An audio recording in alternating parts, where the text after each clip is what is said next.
Karena rezeki Allah jangan dilihat pada bentuk, tetapi kepada nilai manfaat.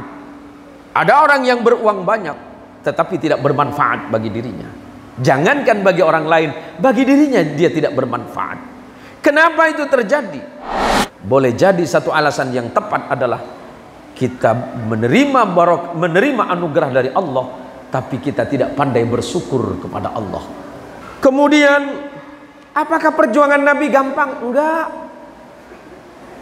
Siang malam Nabi selalu diancam dalam dakwahnya. Untungnya Rasulullah Muhammad sallallahu alaihi wasallam punya seorang istri yang hebat dan luar biasa, yang bernama Khadijah binti Khuwailid. Ibu tenang saja, karena orang yang masuk Islam pertama kepada Nabi adalah seorang perempuan yang bernama Khadijah. Tuh, yang beriman kepada Nabi pertama itu perempuan, namanya Khadijah. Siapa itu? Istri Nabi. Khadijah itu dinikahi oleh Nabi ketika Nabi berusia 25 tahun. Dan pada saat itu Khadijah Al-Kubra berusia 40 tahun. Jarak Nabi dengan beliau itu 15 tahun. Pada masa itu Khadijah adalah seorang pengusaha sukses, seorang pengusaha yang hebat. Khadijah adalah dari kalangan bangsawan, bangsawan kaya raya, sukses dan terhormat di tengah masyarakat. Tapi dengan ikhlas hati, Khadijah radhiyallahu anha selalu mendampingi perjuangan Rasulullah sallallahu alaihi wasallam hingga wafatnya 1 tahun sebelum hijrahnya Nabi.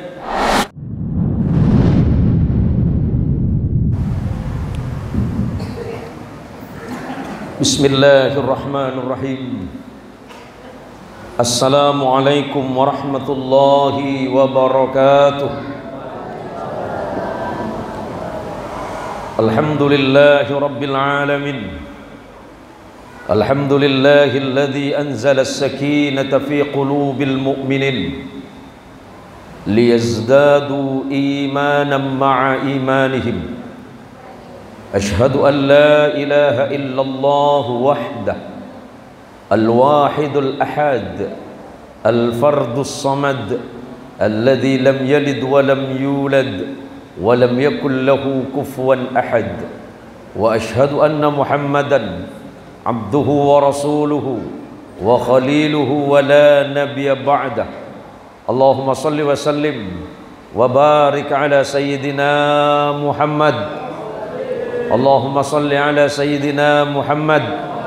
Allahumma salli wa sallim wa barik ala sayyidina Muhammad wa ala alihi at-tahirin wa ashabihi wa dhurriyyatihi wa liman tabi'ahu hatta ila yaumiz ziham.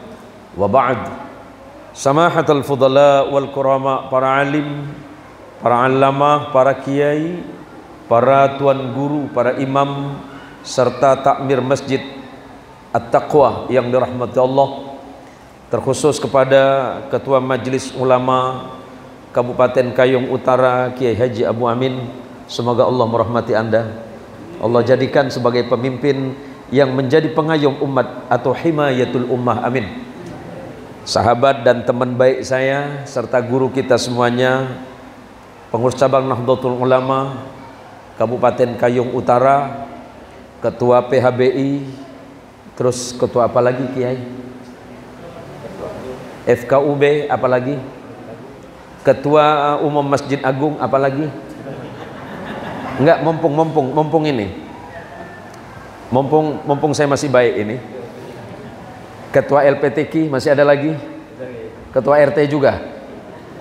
Yang saya hormati dan saya muliakan anggota DPRD Kabupaten Kayong, Kang Dedi dari fraksi apa itu namanya? Perindo. Bang Andi yang sudah selalu memfasilitasi perjalanan saya ini. Kita doakan Bang Andi yang ini Bu, semoga jadi orang yang salih, keluarganya Allah jadikan keluarga yang sakinah, mawaddah, warahmah. anak-anaknya menjadi para penghafal Al-Quran. Amin. Ibu, ibu, kalau ceramah di sini biasanya berapa menit? Berapa jam? 2 jam. Dengan sangat berat hati, karena kalau ceramah di sini 2 jam, maka dengan segala hormat saya tinggalkan tempat ini. 2 jam ngapain coba ibu? Allahumma sholli ala Muhammad. Saya beserta istri saya. Mana istri saya? Wah, kelihatan paling cantik kalau dari depan ibu. Nggak tahulah kalau aslinya ini. Saya beserta istri selalu bercerita, menceritakan tentang kebaikan. Ternyata berbuat baik itu mudah. Berbuat baik itu sangat mudah. Yang sulit adalah memulainya.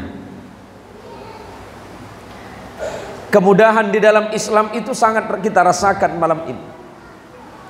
Ibu berniat datang dari rumah ke Masjid At-Taqwa, baru niat saja Allah sudah berikan pahala. Kemudian bismillah kita tawakkaltu 'ala Allah, la haula wala quwwata illa billah. Melangkahkan kaki ke masjid, kaki kanan diangkat, Allah berikan kebaikan. Kebaikannya apa? Allah gugurkan satu persatu dosanya yang kecil.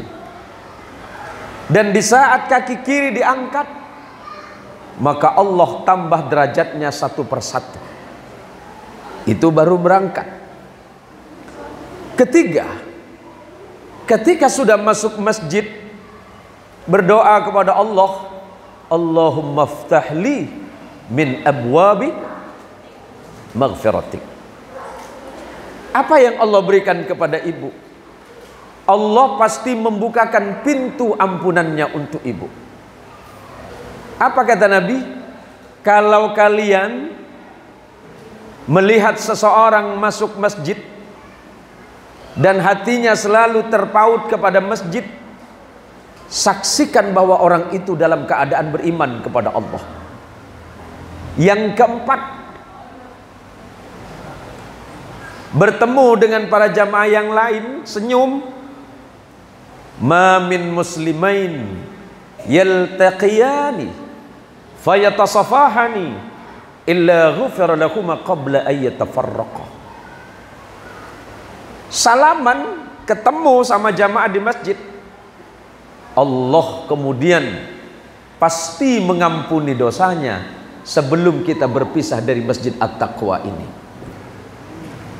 Yang kelima, senyum.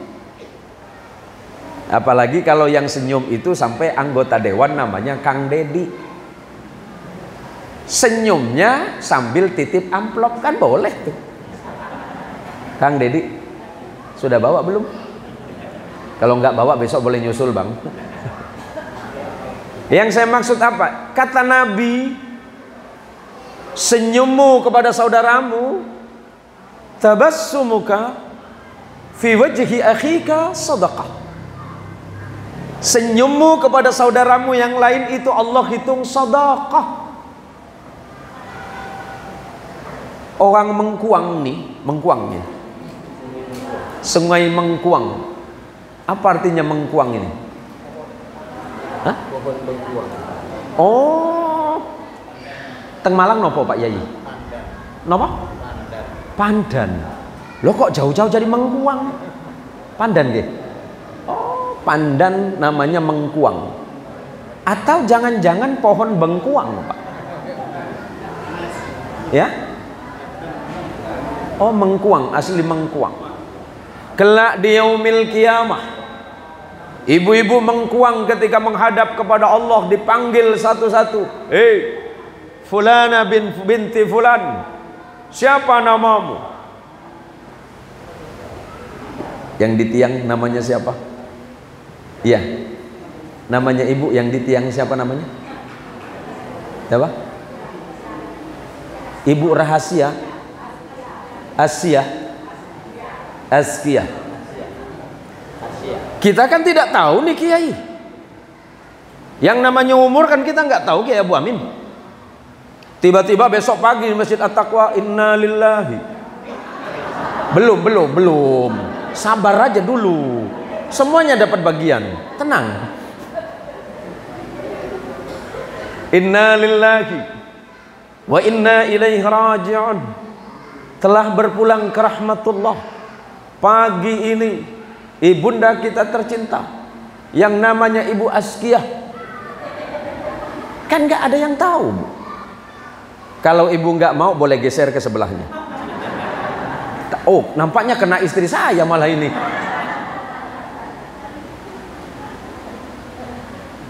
Tidak ada yang tahu, Pak. Persoalannya bukan masalah mati awal atau belakangan. Yang menjadi masalah seriusnya bekal apa yang kita bawa menghadap Allah. Alangkah malunya kita ini jika ketika kelak menghadap kepada Allah ternyata tidak ada satupun catatan sujud kita kepada Allah. Alangkah hinanya kita ini di hadapan Allah. Kalau selama hidup umur 60 tahun misalnya, akil balik umur 13 tahun, berarti 47 tahun dia sudah mulai dihitung amal baik dan buruk. Dan di situ naudzubillah ternyata tidak ada catatan salat. Betapa malunya kita kepada Allah Subhanahu wa taala. Ketika seluruh nikmat hidup, rezeki yang tiada putus, kesempatan yang begitu luas dan besar dari Allah, ternyata semuanya menjadi sia-sia di tangan kita. Betapa malunya kita kepada Allah Subhanahu wa taala. Maka mudah-mudahan yang Kiai Nazril tadi sampaikan, mudah-mudahan pengajian ini menjadi asbab, menjadi sebab, menjadi wasilah, menjadi sarana bagi kita semuanya untuk semakin mendekatkan hati kita kepada Allah dan menambah kecintaan kepada Rasulullah Muhammad sallallahu alaihi wasallam. Allahumma sholli ala Muhammad. Cuma tadi kata sambutan Pak Kiai ini mengagetkan saya juga, Pak. Saya memang ceramah kemana-mana itu sebagaimana yang disampaikan oleh Kiai Nazril tadi, saya tidak pernah menyebut angka. Saya tidak tahu angka, Pak. Yang saya tahu cuma merah sama biru saja, Pak. Benar. Dan saya tidak tertarik dengan angka, Kiai. Saya hanya tertarik warnanya saja. Tanya aja sama istri saya itu. Saya ini termasuk tipe ustadz yang tidak neko-neko, Pak. Benar. Ya tapi jangan murah-murah amat, Pak Kiai. Susah juga saya pulangnya ini. Enggak, Pak, saya gurau saja, Pak. Guyon mawon kula nika, Pak. Anu, Pak Yai. Tang mriki wonten Jawi nggih? Kathah. Oh. Jawine pun ndi, Pak? Jawine pun ndi? Oh, Brebes. Oh, Jawa Tengah. Oh, Brebes niku caket kali Tegal nggih. Oh, berarti tempatnya bawang, Mas. Brebes niku asli tempatnya bawang nggih. Bawang merah. Kelihatan dari baunya sampean, Mas. Oh, kathah nggih.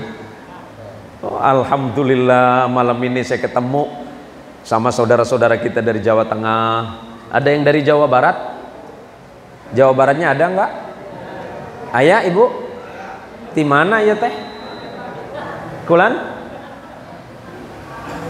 Di Bandung. Bandungnya di mana? Pangalengan. Oh, tempatnya susu sapinya. Tong mikir susu nu lain, Bapak. Nah, kenapa Bapak terdampar di sini? Tidak tahu, Pak. Tuh, ada orang Jawa Barat juga, istri saya itu orang Bandung, Bapak. Jadi nanti saya mohon maaf kalau ceramahnya campur-campur ya. Ada orang Madura? Ada? Mana yang Madura? Angkat tangan. Yang mana? Yang Madura? Yang di tiang? Yang ini? Baju batik. Madura sampean teh. Di kima sampean? Oh, Madura kok nggak bisa bahasa Madura, Pak. Di kima sampean? Madura nah. Sampang. Wah, Madura mabur nih kalau, Pak. Mboten ngertos Madura niku. Yang Melayu banyak? Bukan cuma G. Saya di mana-mana sering cerita sama Ken Nazril, kenapa itu saya senang berbahasa, Pak. Sebab saya mencintai Indonesia. Allah menjadikan kita manusia Indonesia itu luar biasa. Ada ratusan suku bangsa, ada ratusan bahasa, tapi kita semuanya dipersatukan satu kesatuan, yakni bangsa Indonesia. Semuanya aman, guyup, tentrem. Persoalan apapun insya Allah tidak dapat memecah belah kita. Jangan hanya karena persoalan tertentu menyebabkan kita tidak saling suka antara satu sama lain. Selagi kita masih mengucapkan kalimat la ilaha illallah Muhammadur Rasulullah, hakikinya kita adalah bersaudara. Jadi Bu, tiba-tiba besok, sebagaimana yang saya ceritakan tadi, apakah Ibu siap? Siap? Yakin siap? Suaminya mana? Suaminya mana? Suaminya Ibu mana? Oh, mau nyusul ke surga. Semoga Allah merahmati suami Anda dan para leluhur-leluhur kita yang sudah meninggalkan kita semuanya. Yuk kita kirimi Fatihah, terutama yang mewakafkan tanah ini, yang mewakafkan tanah masjid ini. Masjid ini walaupun di pulau, bagus ini Kiai. Ingat pesan Nabi Muhammad SAW untuk orang-orang yang pernah berinfak di masjid, yang pernah wakafkan tanahnya di masjid, yang pernah nyumbang pasir untuk masjid, bata, semua untuk pembangunan masjid. Man bana masjidan fid dunya yabtaghi wajhullah banallahu lahu baitan fil jannah. Itu pesan Nabi kepada sahabat Utsman bin Affan. Barang siapa yang membangun masjid di atas muka bumi dengan hanya mengharap ridha Allah semata, maka Allah tengah mempersiapkan bagi dirinya istana yang paling megah di surganya Allah. Maka mudah-mudahan yang sudah mewakafkan hartanya, yang ikhlas hati mengeluarkan rupiah demi rupiah, semoga Allah merahmati di alam kuburnya. Ala hadhihi niyah wa likulli niyatin salihah. Al-Fatihah.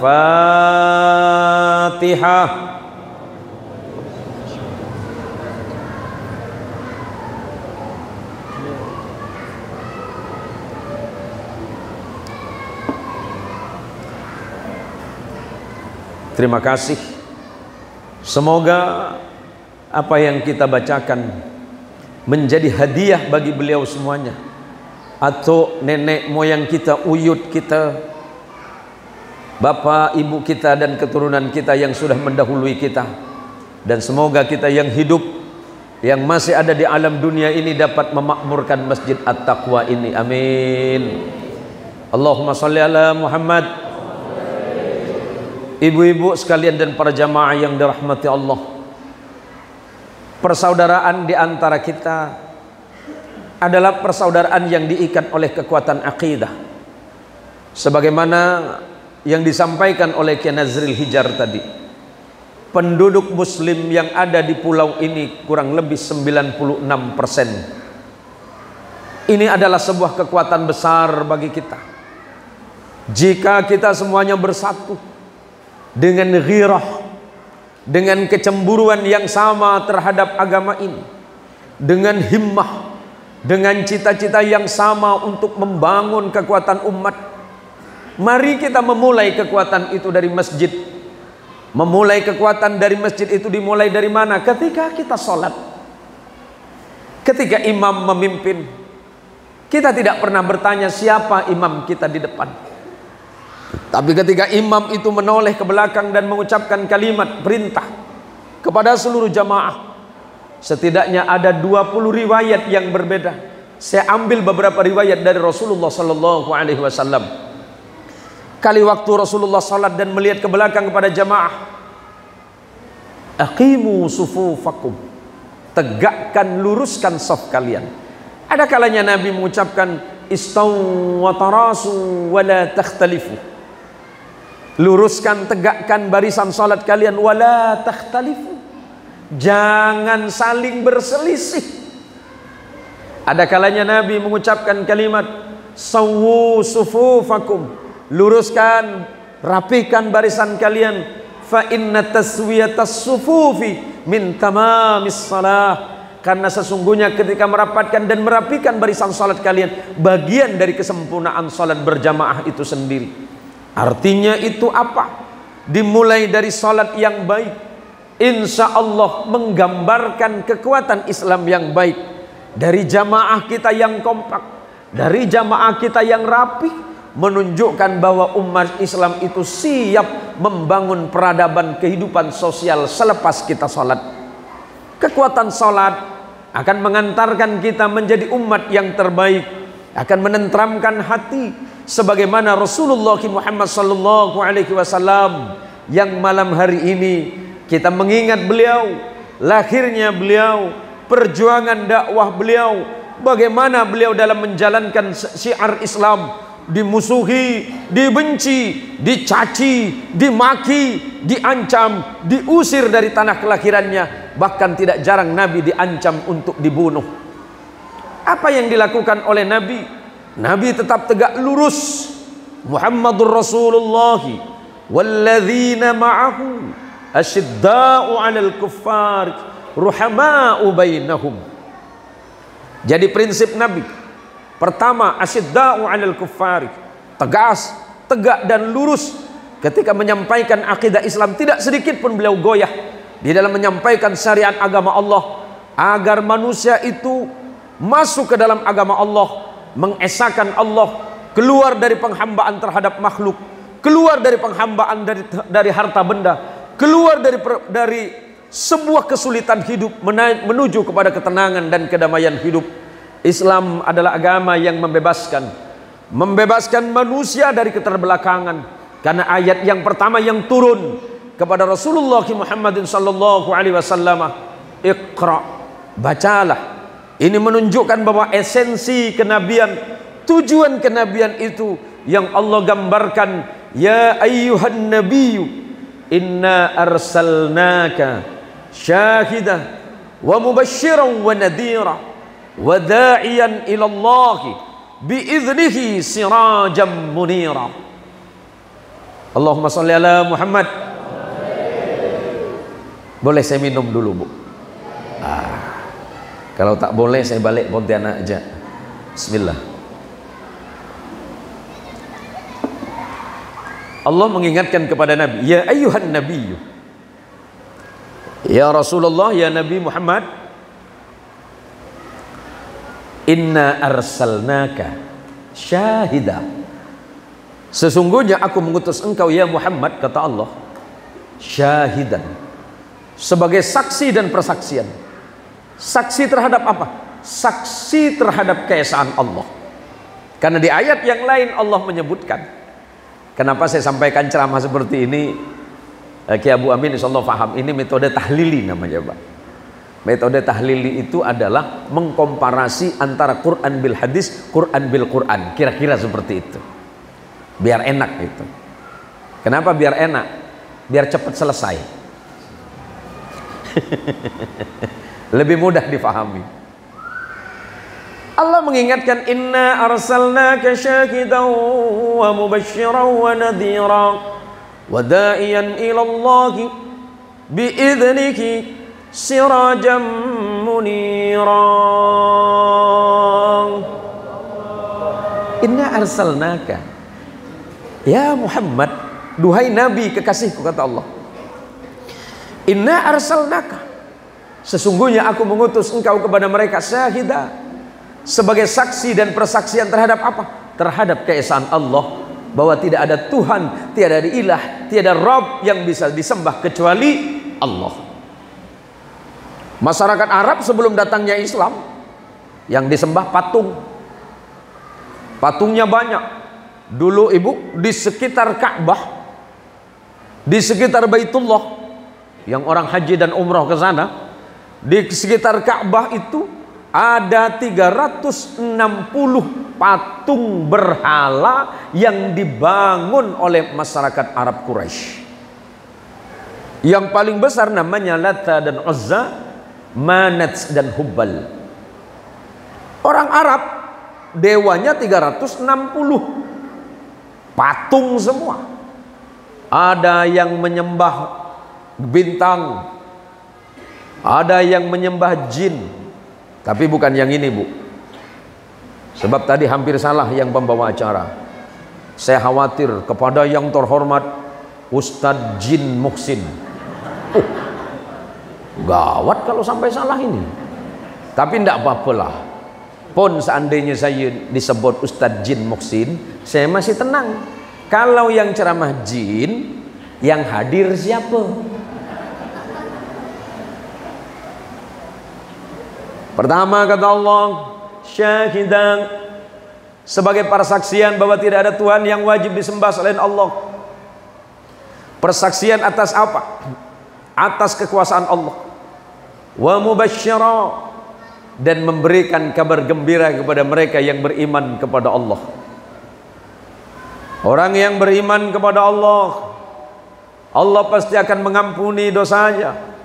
Allah pasti akan menjamin kehidupannya. Kelak ketika mati, Allah akan menyelamatkan dirinya dan masukkan ke dalam surganya.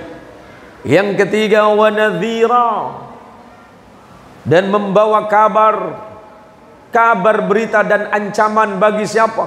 Bagi mereka yang tidak beriman kepada Allah, yang tidak percaya kepada kekuasaan dan keagungan Allah. Maka Allah memberikan ancaman, maka neraka akan datang akibatnya. Kemudian wada'iyan ilallah, tugas Nabi berikutnya mengajak manusia ke jalan Allah. Apakah mudah? Tidak.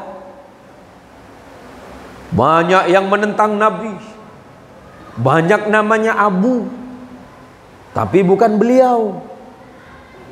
Mulai dari Abu Jahal, Abu Lahab,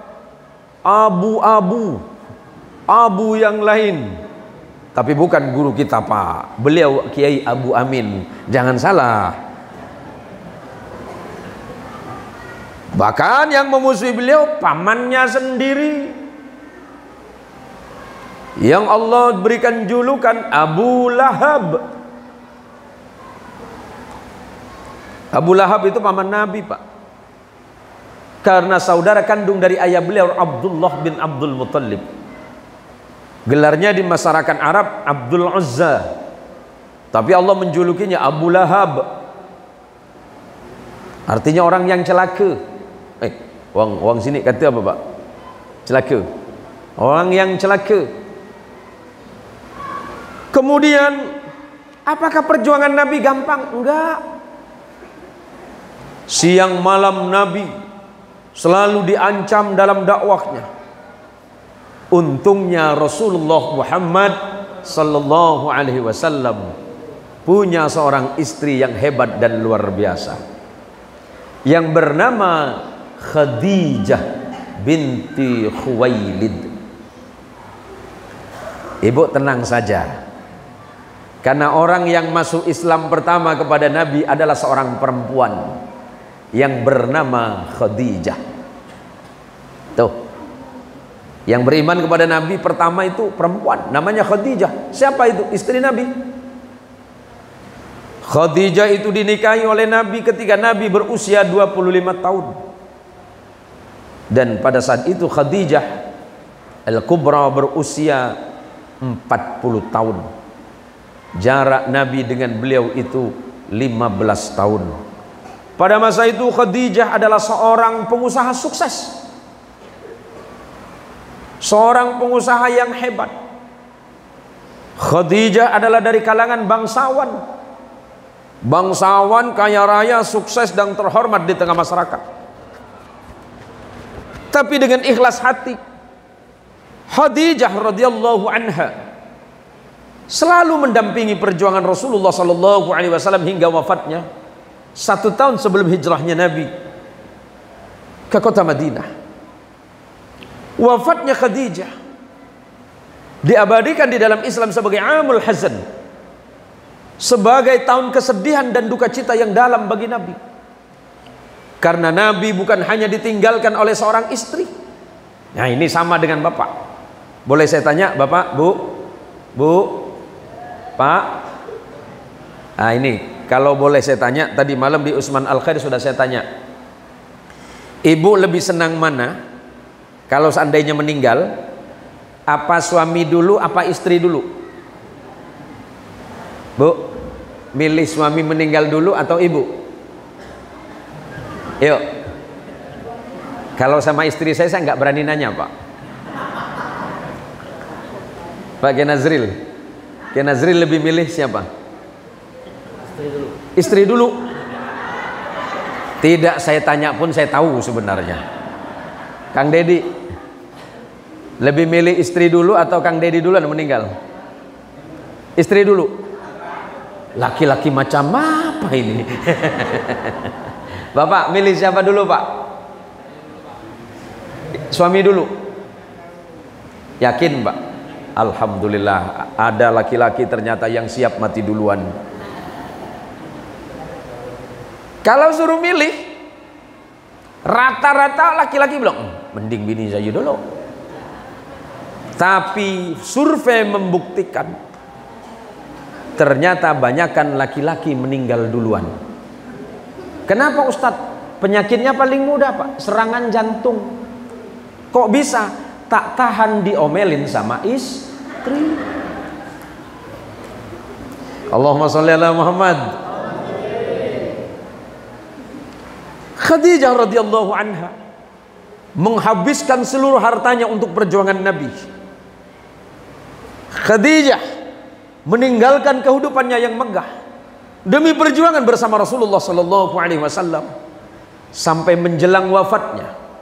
Menjelang wafatnya Sayyidah Khadijah, ketika beliau berada di pangkuan Rasulullah,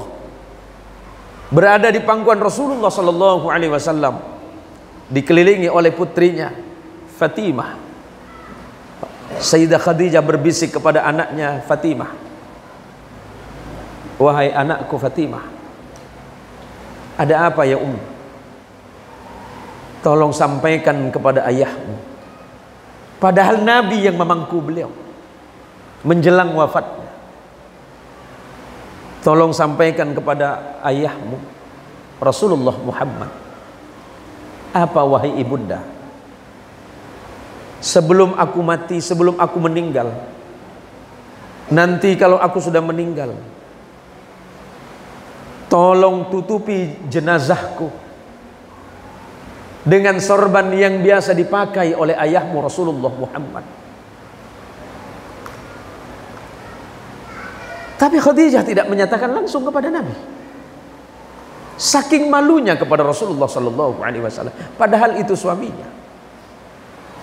Kemudian Sayyidah Fatimah berbisik kepada ayahnya, wahai ayah, umat cuma minta satu, kalau beliau wafat, pengen beliau diselimuti dengan sorban yang biasa ayah pakai. Menetes air mata baginda Rasulullah Muhammad sallallahu alaihi wasallam. Dan beliau berkata kepada Khadijah, ya Khadijah, tidak ada satu makhluk di dunia ini yang lebih aku cintai selain dirimu. Ya Khadijah, di saat orang lain menghinaku, engkaulah yang menolongku. Di saat orang lain sedang mencaciku, engkaulah yang selalu membesarkan hatiku. Di saat orang-orang Quraisy memusuhiku, engkau selalu melindungiku. Di saat aku membutuhkan harta untuk perjuangan, engkaulah orang pertama yang mengeluarkan harta itu. Sampai hartamu habis wahai Khadijah. Engkau adalah wanita terhormat dari kalangan bangsawan terhormat, tapi engkau meninggalkan itu demi perjuanganku. Hartamu sudah habis demi perjuangan agama ini. Betapa malunya aku kepada dirimu Khadijah, karena di saat engkau akan meninggal, engkau hanya meminta sorban yang biasa aku pakai untuk berdakwah di jalan Allah. Apa kata Khadijah? wahai suamiku ya Rasulullah Muhammad, aku hanya takut kepada Allah. Jangan sampai nanti di yaumil qiyamah, di yaumil hasyar, aku tidak mendapatkan pertolongan dari Allah. Aku hanya memohon kepadamu satu, ya Rasulullah, tolonglah aku nanti. Tolonglah aku nanti. Tolonglah aku nanti di yaumil qiyamah, ketika aku menghadapi pertanyaan dari Allah. Dan seandainya ya Rasulullah, kata Khadijah, apa yang telah aku korbankan ini tidak cukup, sementara perjuangan agama ini belum selesai ya Rasulullah. Ketika aku sudah mati dan engkau masih membutuhkan diriku, galilah kuburanku, ambil tulang belulangku, jadikan jembatan untuk menyeberangi lautan itu sendiri ya Rasulullah, demi tegaknya syariat agama Allah. Indahnya akhlak Rasulullah Muhammadin sallallahu alaihi wasallam, dan itu juga menjadi akhlak mulia dari seorang wanita mulia, istri tercinta dari baginda Rasulullah sallallahu alaihi wasallam, yang membantu pertama kali perjuangan Nabi, yang beriman pertama kepada kenabian Nabi, adalah ibunda kita semuanya umat Islam, Sayyidah Khadijah radhiyallahu anha. Esensi perjuangan yang dilakukan oleh Nabi, hakikat perjuangan yang dimulai oleh Nabi, dimulai dari keluarga. Bagaimana mungkin kita akan keluar berjuang di jalan Allah, sementara di dalam rumah tangga kita sendiri masih belum menjadi baik? Mulailah itu dari rumah tangga. Ketika rumah tangga itu sudah baik, insya Allah kehidupan yang lain akan bisa kita perbaiki. Maka di dalam Islam selalu menggunakan ibda' binafsik, mulailah dari dirimu sendiri. Karena dengan memulai dari diri sendiri, insya Allah akan merambah kepada hal-hal yang lain. Yuk, mari kita belajar menjadi suami yang baik. Walaupun mungkin hari ini lebih banyak kekurangan kita dibandingkan dengan kelebihan kita terhadap istri kita. Kalau kita mau belajar, Pak, sebenarnya banyak pelajaran di dalam Islam, termasuk malam ini kita maulid Nabi Muhammad SAW. Bukan hanya sekedar belajar sejarah kelahiran beliau, tapi bagaimana Rasulullah membentuk karakter manusia, membentuk karakter mukmin, mukminat, muslim dan muslimat, dan itu dimulai dari rumah tangga beliau. Allahumma sholli ala Muhammad, Allahumma sholli ala Sayyidina Muhammad. Suatu hari Rasulullah berangkat salat. Sering saya ceritakan ini untuk mengajarkan kepada kita tentang kesabaran di dalam ibadah. Kalau jamaah Masjid At-Taqwa sebanyak ini, maka insya Allah subuh kita pasti penuh. Sholat subuh kita kan penuh terus, Pak. Penuh ya Kiai? Penuh ya? Penuh sampai keluar ya? Sampai tak masuk-masuk, kata Ki Nazril.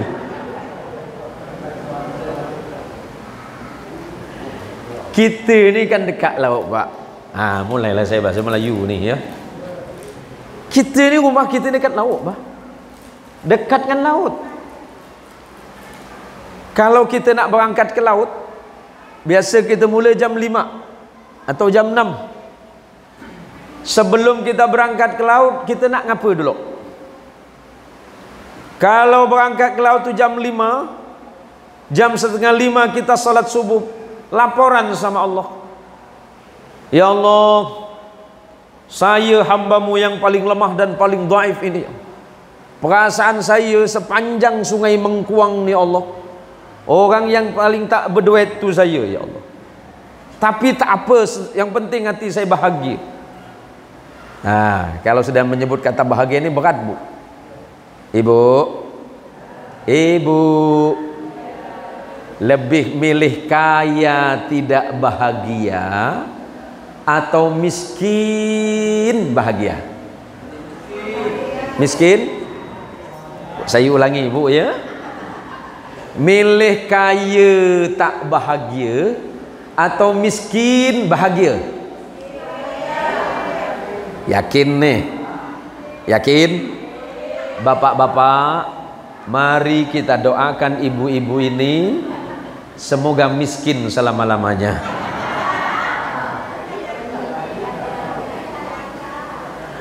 Sulit ibu.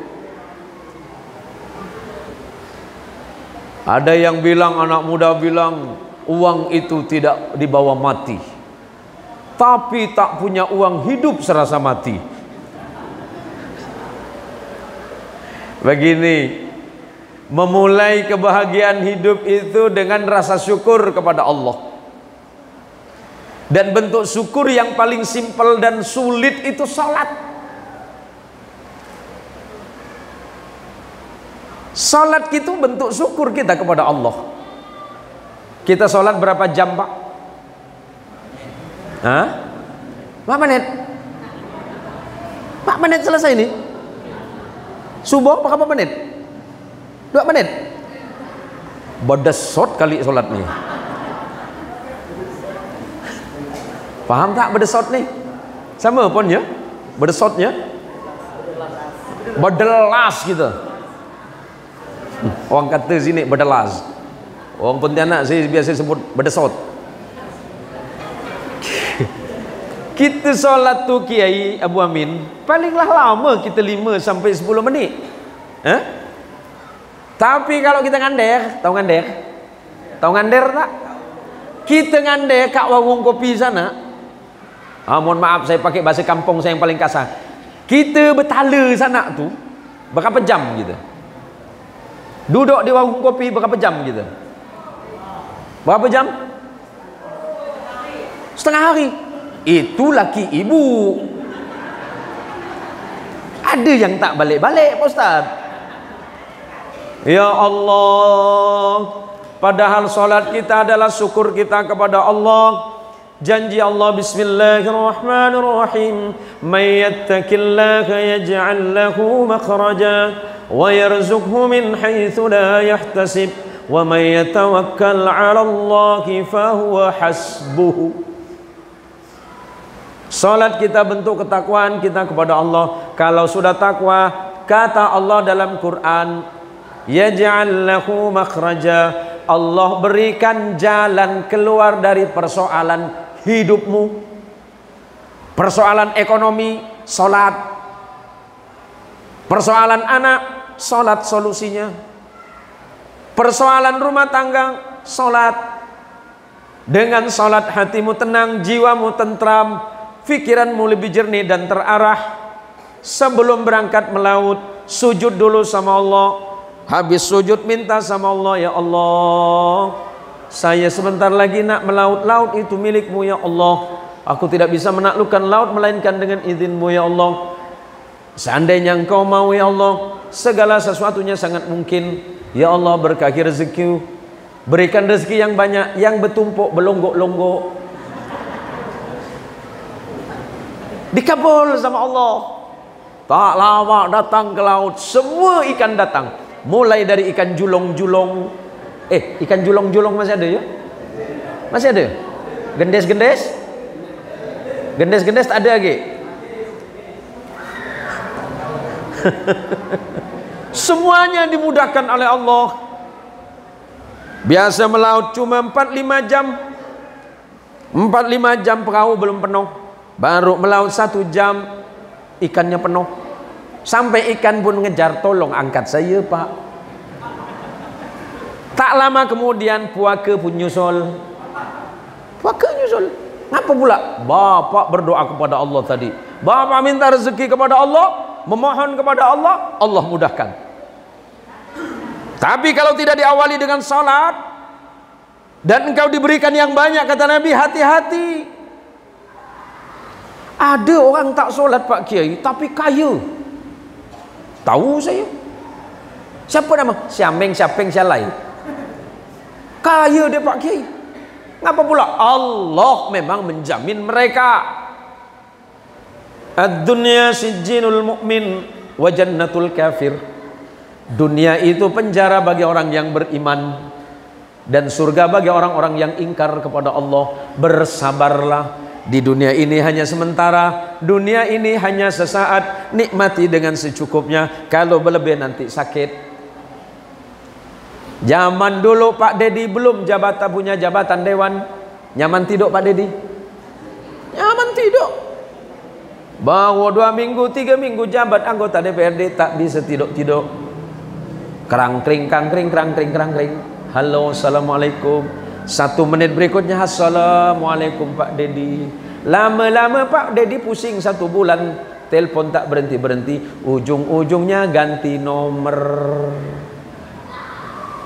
Zaman ke Nazril masih ASN biasa normal hidupnya. Kata orang Pontianak, kulo kilek tak masalah. Orang sini kata kulo kilek. Kulo kilek tak ada masalah. Lama-lama jadi pejabat. Apa ke jabatannya banyak sekali. Tadi malam sambutan atas nama FKUB, malam ini PHBI, subuh nanti sambutan atas nama siapa? Bingung saya. Manusia itu seperti itu Pak. Dia tidak pernah puas dengan keadaannya apa yang ada pada hari ini. Termasuk saya yang ngomong. Saya bukan sedang menasihati saudara, saya sedang menasihati diri saya sendiri. Kalau hari ini saya ditanya, Pak Kiai, milih harta yang sedikit atau banyak? Banyak lah. Milih 2 hektar 10. Sepeda motor, mobil. Pilih mobil apa pesawat? Pesawat. Ke Nazril, kalau suruh milih sama Allah, pasti memilih yang banyak. Lau kana libni Adam, kata Rasulullah, sebagaimana diberikan oleh sahabat Ibnu Abbas, lau kana libni Adam wadiyani min malin labtagha thalithan. Seandainya orang Sungai Mengkuang nih dikasih harta seluruh Kabupaten Kayong itu punya bapak, 2 Kabupaten Kayong sama Ketapang, apakah mereka cukup? Kata Nabi, enggak akan cukup. Apakah seandainya besok Ki Abu Amin dikasih sama Allah, Ki Abu Amin, nih Kabupaten Kayong Allah kasih, tak lama Ketapang dikasih sama Ki Abu Amin, apakah Ki Abu Amin cukup? Enggak cukup, kata Nabi. Puaskah mereka? Enggak. Labtaghu thalithan, mereka masih berdoa dan meminta lagi kepada Allah harta yang ketiga. Ma yamlau jawfa ibni Adam illa turab. Tidak akan mampu memenuhi hasrat dan keinginan manusia selagi masih hidup illa turab, melainkan hanya kematianlah yang membuat mereka merasa puas atas itu. Tapi Allah berikan solusi. Wallahu yatubu ala man tabah. Allah itu pasti memaafkan dan menerima taubat seseorang selagi dia mau kembali taubat kepada Allah. Yuk, rezeki yang ada, nikmat yang ada, sehat yang ada, keluarga yang ada, anak yang ada, semuanya kita syukuri dengan baik, maka insya Allah Allah akan tambahkan keberkahan dalam hidup kita semuanya. Salat di masjid tidak akan lama. Salat di masjid itu sebentar Pak. Salat di masjid berjamaah pahalanya 27. Salat di rumah sendirian belum tentu diterima. Diterima pun cuma 1. Kata Imam Nawawi rahimahullahu ta'ala, salat berjamaah itu 27 kali, tapi kalau di masjid Allah tambahkan kebaikan kali 25. Kurang apa lagi? Insya Allah di Indonesia, apalagi di Kayong, tahu bahwa yang namanya orang kaya di Kayong itu Pak Usman. Pak Usman orang kaya. Wah, ini nampaknya suruh berhenti nih Pak. Ini kode nampaknya. Kodenya pun keras ini.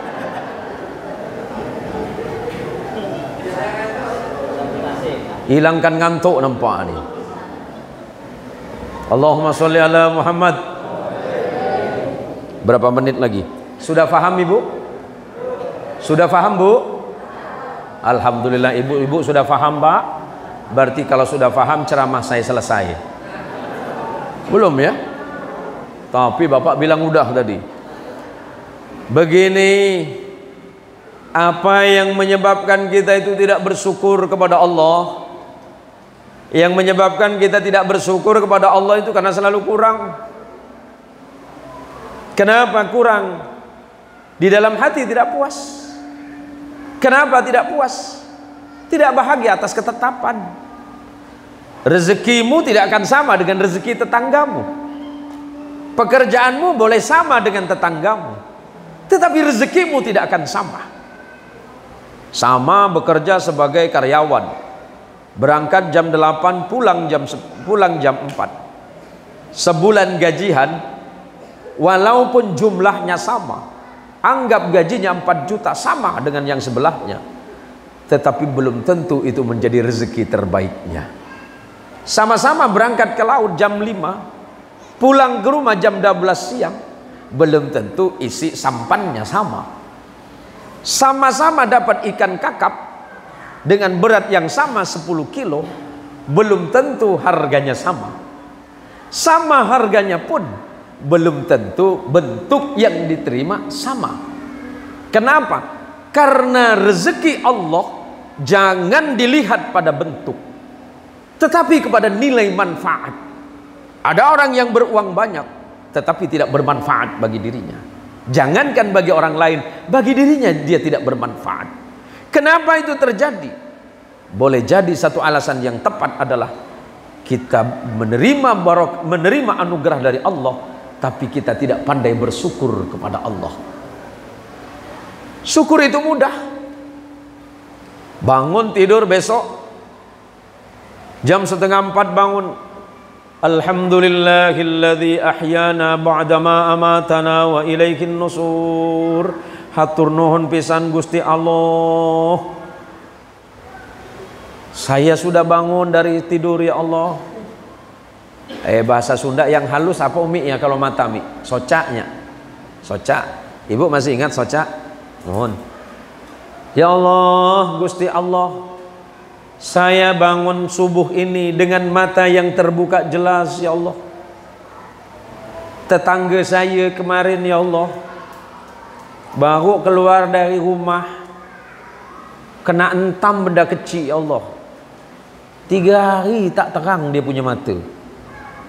Tapi pagi ini ya Allah dengan izinmu saya bisa melihat dengan jelas.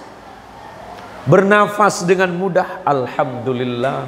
Menghirup subuh, udara subuh, alhamdulillah. Saya bisa sehat menghirup udara subuh. Tetangga saya kemarin masuk rumah sakit, mau nafas saja harus beli nafas, namanya oksigen. Kurang apa coba cing? Gratis dari Allah. Nafas gratis, pandangan mata gratis, telinga gratis. Kalau telinga salah mendengar, keliru. Tetangga saya punya tetangga itu imam masjid Pak. Imam masjid ini usianya sudah hampir 80, tapi istiqomah datang ke masjid. Nah imam masjid ini suatu hari, jadi kalau kami sholat subuh tidak berani kami ngimami walaupun lama sebelum beliau datang. Sampai beberapa kurang lebih 20-30 menit ternyata beliau belum datang. Akhirnya kemudian diganti sama teman, sama ustadz yang lain sebagai badal atau pengganti. Selepas sholat, beliau itu punya anak yang kalau bahasa Jawi niku rada bindeng ngoten Kiai. Apa orang sini bilangnya apa? Bindeng. Nopo? Sengau. Suara yang tidak jelas bahasa sini apa Pak Kiai? Hah? Nopo? Sengau.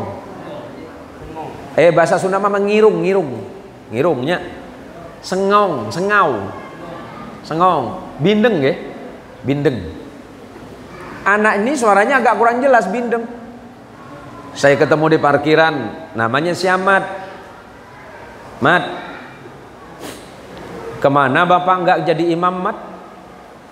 Sakit Mak Ustaz? Hah? Sakit? Oh sakit. Nah, sakit apa? Mana? Mana? Oh kepala. Udah lama sakitnya Mat? 5 hari. Hari. Sekarang udah sembuh Mat. Alhamdulillah udah meninggal. Innalillahi wa inna ilaihi raji'un. Kaget dia ngeliat saya. Bukan meninggal mendingan. Oh rupanya mendingan. Yang saya dengar meninggal. Kesalahannya di mana? Telinga. Alhamdulillah hujan. Artinya apa Pak? Kalau Allah memberikan nikmat telinga yang bisa mendengar dengan jelas, sholat subuh. Hayya 'alas shalah. Alhamdulillah sudah subuh ya Allah. Terburu-buru dia mengambil wudhu, terburu-buru dia bangun ambil wudhu, terburu-buru dia berpakaian. Kenapa? Allah sudah memanggilnya. Sebelum panggilan Allah yang lain datang, tuh datengin panggilan Allah yang berupa azan untuk salat. Bagaimana kalau panggilan Allah yang bernama azan itu kita dengar terakhir kali dan itu di dalam kuburan kita? Sudah tidak bermanfaat. Mumpung salat subuh masih terdengar dengan jelas azan, as-salatu khairum minan naum. Enak.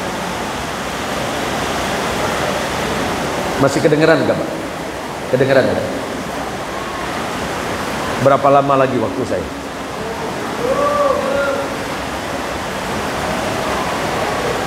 Tapi kayaknya kurang jelas di belakang. Masih jelas ya? Saya berharap mudah-mudahan gak jelas di belakang. Allahumma sholli ala Muhammad. Mensyukuri nikmat iman kita kepada Allah, mensyukuri nikmat Islam kita kepada Allah adalah dengan cara mengabdikan diri kita kepada Allah. Contoh utamanya Nabi kita Muhammad sallallahu alaihi wasallam. Lihatlah Nabi, bagaimana ibadah Nabi. Lihatlah Nabi dalam kehidupannya, bagaimana ketika Nabi bertemu dengan orang lain. Lihatlah kehidupan Nabi, bagaimana ketika Nabi berdagang. Lihatlah kehidupan Nabi, bagaimana ketika Nabi bekerja. Lihatlah kehidupan Nabi ketika Nabi sedang memimpin.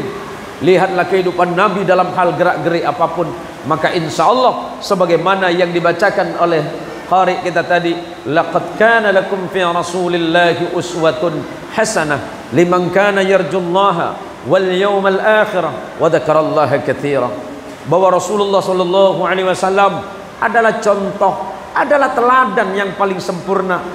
Kalau seorang istri mampu mencontoh suami yang baik, ingat bahwa suami Anda itu tengah mencontoh Rasulullah Muhammad sallallahu alaihi wasallam.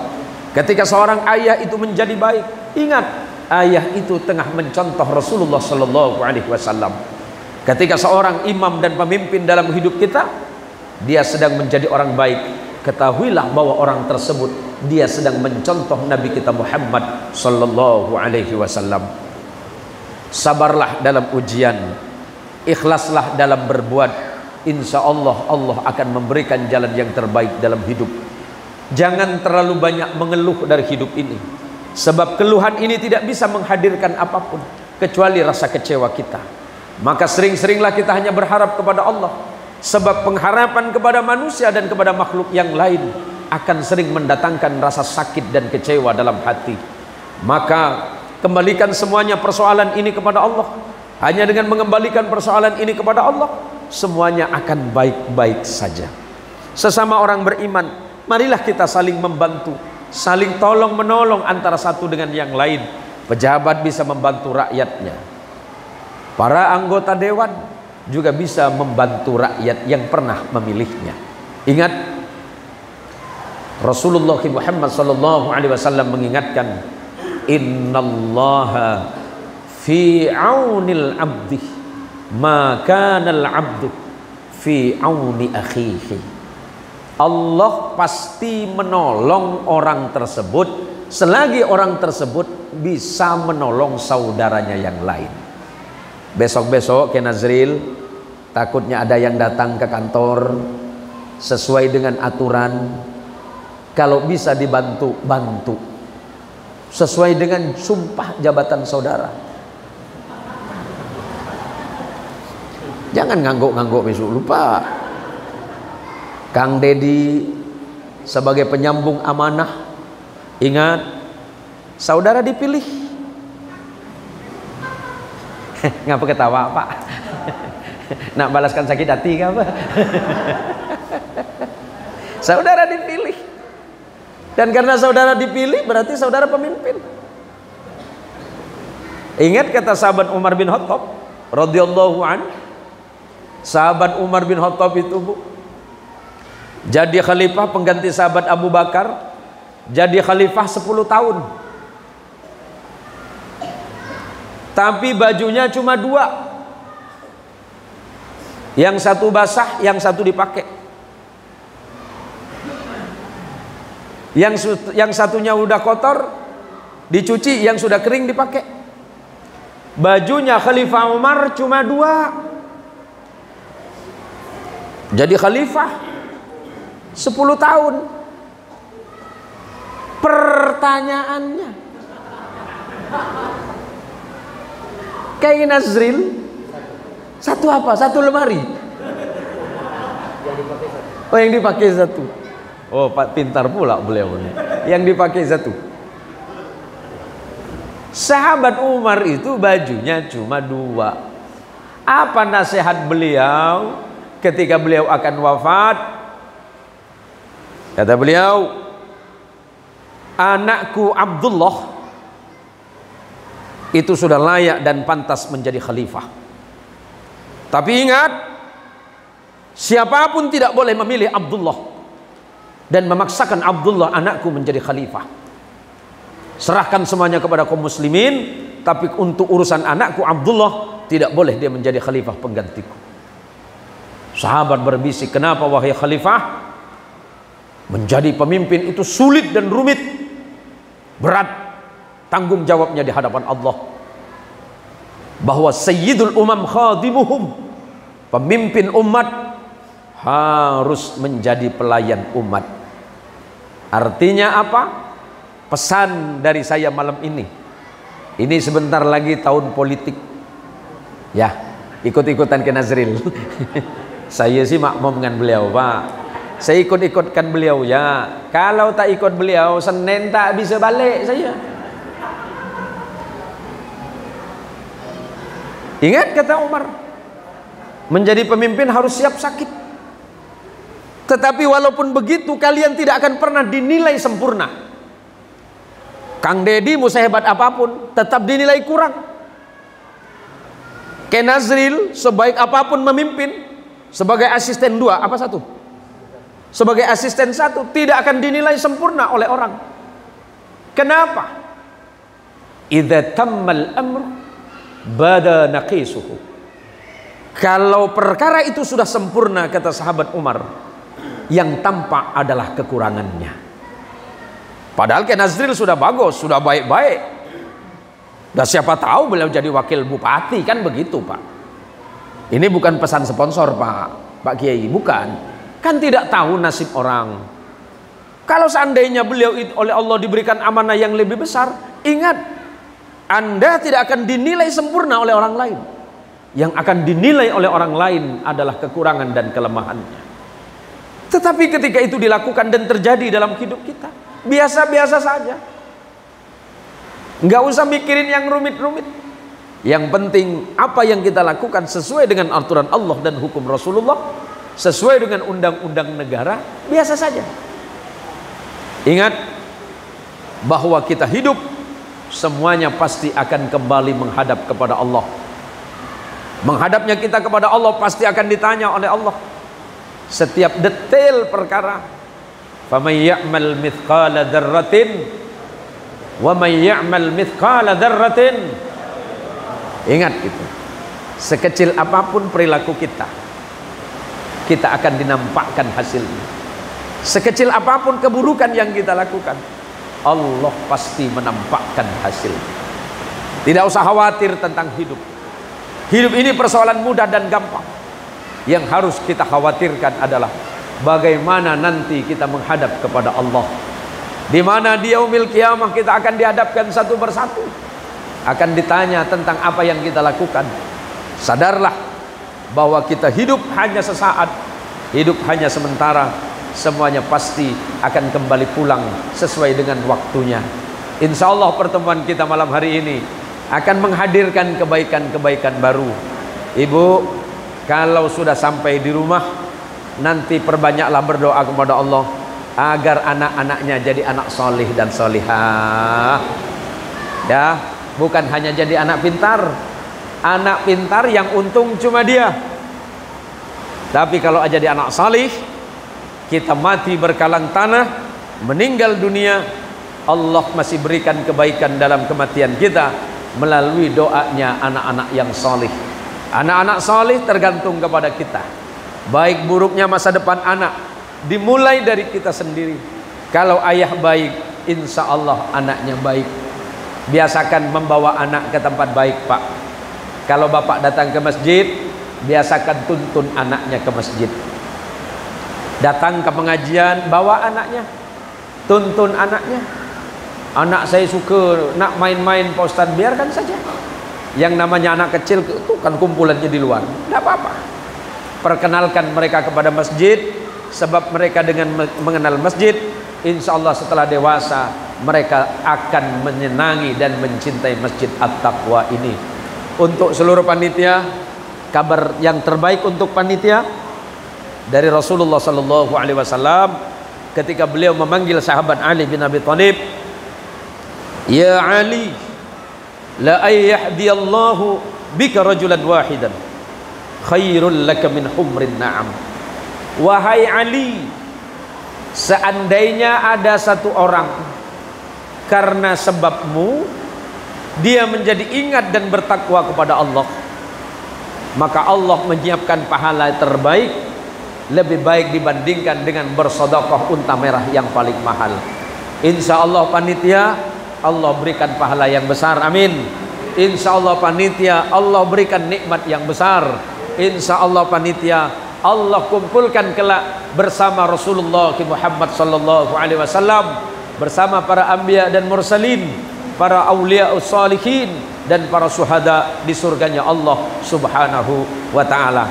Kelak kalau kita sudah masuk ke dalam surganya Allah, jangan lupa Pak Panitia, saya lupa Ustadz siapa namanya, Ustadz Mustafa. Ustadz Mustafa, nanti kalau masuk surga pengennya lantai berapa? Pengen lantai berapa? Boleh pesan dari sekarang, boleh. Boleh. Nggak bisa cash, nyicil juga bisa. Kayak Abu Amin. Kayak Abu Amin lantai berapa? Lantai 100. Jangan tinggi-tinggi Kiai.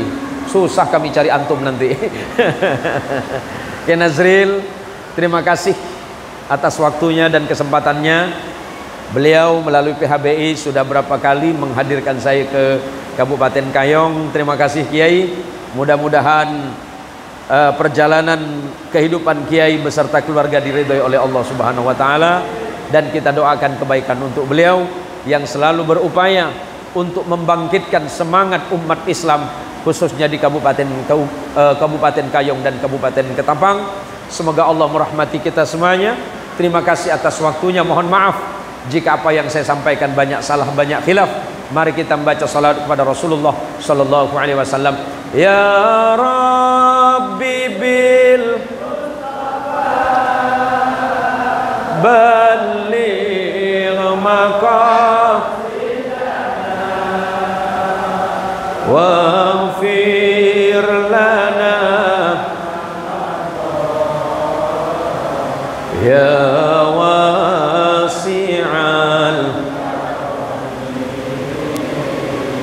Maulaya salli wa sallim daiman ala habibika khairil khalq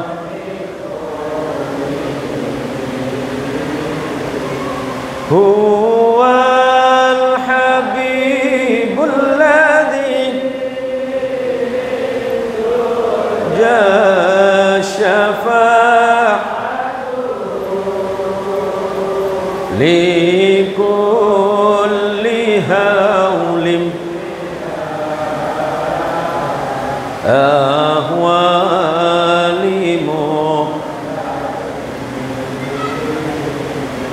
ya Rabb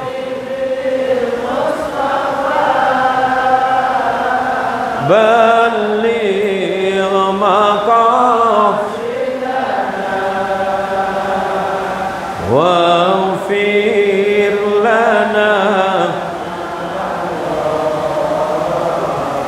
ya wasi'al karami ya arhamar rahimin ya arhamar rahimin ya arhamar rahimin farrij 'alal muslimin. Allahumma shalli ala sayyidina Muhammad. Bagian akhir, bagaimana dengan hukum maulid? Kita selalu ribut tahunan gara-gara maulid. Ada yang bilang boleh, ada yang bilang tidak. Enggak usah ribut masalah itu. Yang enggak maulidan monggo, yang maulidan monggo. Cuma begini perlu saya sampaikan, ulama yang menganjurkan itu lebih dari 100. Ulama-ulama utama yang menganjurkan itu mulai dari Imam Al-Hafidh As-Suyuti rahimahullahu ta'ala, Imam As-Sakhawi, Imam Ibnu Hajar Al-Asqalani, kemudian Al-Imam Al-Hafidh Ibnu Iraqi. Ada ratusan ulama yang menganjurkan. Kalau hari ini datang, mohon maaf kalau bahasa saya agak keras sedikit. Kalau yang ngelarang, yang membid'ahkan dan mengharamkan itu, ya hanya kayak gitu-gituan, nggak usah didengar, nggak usah didengar. Ulama yang membolehkan itu ulama tafsir terbaik, namanya Imam As-Suyuti. Ulama hadis terbaiknya Ibnu Hajar, pensarah Sahih Bukhari, nama kitabnya Syarah Fathul Bari. Beliau menganjurkan, yang ngelarang baru baca Sahih Bukhari, itu pun satu hadis. Perlu saya sampaikan ini. Maulid itu bukan tujuan, itu wasilah. Maulid itu bukan ibadah, tapi amaliyah. Karena 3/4 amaliyah umat Islam itu hari ini 3/4-nya tidak ada pada masa Rasulullah Sallallahu Alaihi Wasallam. Rasa cinta kita umat Islam yang malam ini, cara menunjukkannya adalah dengan berkumpul bersama, membacakan Quran, kemudian membaca sirah nabawiyah, menganjurkan kebaikan, ada sedekah di dalamnya. Insya Allah ini manfaat. Tidak perlu saya berpanjang lebar karena hujannya sudah makin lebat. Ini sebagai penanda cepat-cepat balik. Terima kasih untuk ibu-ibu. Mudah-mudahan tetap semangat di dalam mendakwakan Islam melalui majelis-majelis taklim. Dan tolong dibantu nanti Ki Nazril, kalau ibu ada urusan apa-apa tentang majelis taklim, tinggal datang ke kantor beliau. Tak ketemu di kantor, datangi rumahnya, wudu rame-rame. Apa orang sini kata wudu? Wah, wudu nanti rumah beliau ya. Terima kasih. Hadanallahu wa iyyakum ajma'in. Wallahul muwaffiq ila aqwamit thariq. Assalamualaikum warahmatullahi wabarakatuh.